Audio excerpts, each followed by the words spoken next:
There's been space in these lunch conversations to talk about things honestly and to ask each other honest questions.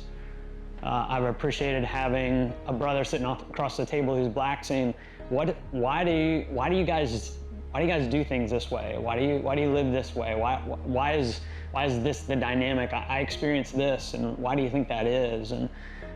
But it has really opened up my eyes to what the many things that we still need to do around racial healing. As someone has already alluded to, there's still much more work to do. And I believe that God called Reggie for that. There's no one else in Raleigh doing what she's doing. There's a reason why he put her on that platform, and he gave her all the tools to be able to do it. And he gave her wonderful women like the women in this room and others to be able to come along beside her, see the vision. And the vision is clear. And as I said earlier, it is a hard thing. Until our hearts change, and she knows that, and she's working that thing with everything she's got. And I'm honored to be her friend.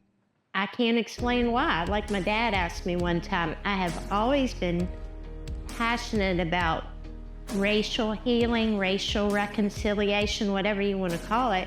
There's no explanation except that God put that in my heart. It has always been there. And probably looking at me, you would not really think that, but there's no question. And so all I can do, like being here today, I mean, that is seriously one of my greatest purposes. And we're all busy, but I'm going to always keep this a priority. I don't really feel like I've even done whatever it is that God has planned for me to do. So I'll just keep showing up. And I hope there's something big I can do, because so much needs to be done. So I just keep coming. So I really, in today's climate that we're in now, sometimes it's getting worse. And I've been able to ask white people, what do you think about this, or what do you think about that? And I've got some honest answers. So I feel excited to be able to come and say, how do you support this? How do you support that? What do you think about black people? How do you feel about not to bash white people and not for black people to be a victim, but just to have a dialogue, an honest dialogue about how do we perceive one another and where do we go from here? Being able to ask honest questions has been helpful. And I think it's been good to be in a group of people where sometimes in the white church, there's a tendency to say, like, race conversation is a conversation out there in the world, but I've appreciated the fact that we have been intentional in these lunchtime conversations to say, the gospel is undermined by our inability to talk about race.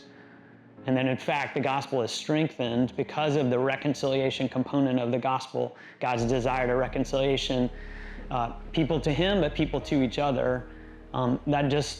That makes it essential for us to have these conversations. And so I find that deeply encouraging as a pastor and as a Christian man, that there can be these honest conversations with each other.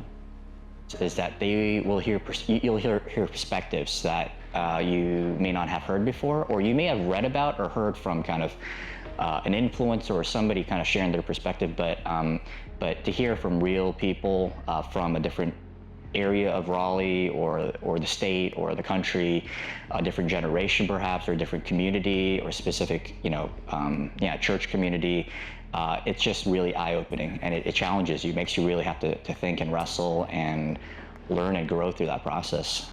I started in groups similar to this back in the 90s when it was part of Building Together with Reggie, and we became close friends, and that's where I really made a lot of significant changes in my own personal understanding and beliefs, and even my relationship with the Lord.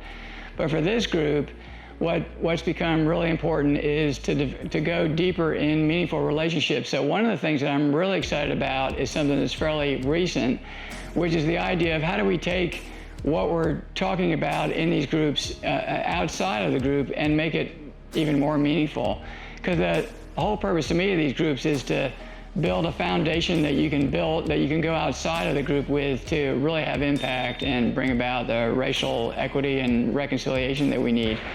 So recently, one of the things we've started is smaller groups of people of different races that get together just for times to have coffee, for breakfast, for lunch, whatever we choose to do, and just talk about how we live our lives, what's going on, getting to know each other more personally, and through that, developing relationships that will enable us to work in areas that we might not normally go to, just because the people that we're now becoming close friends with are involved in other areas in the community and in service.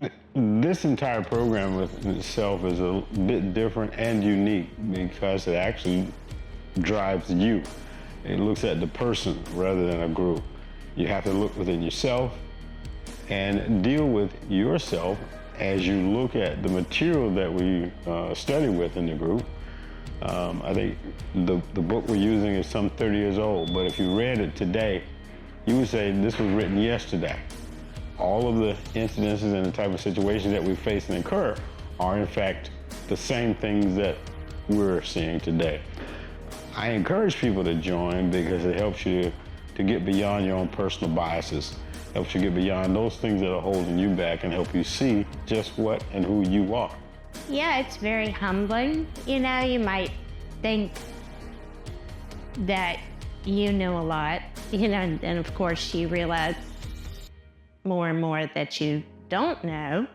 And every single time, I think I even said it in my lunch huddle this week, because, my jaw just dropped listening to stories of what some of these ladies have to live through every day.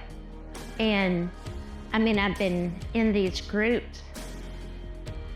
I started 25 years ago, but it still shocks me as much today as just hearing how different life is for a Black lady. It just still shocks me so much. And so it is, how has it changed my heart?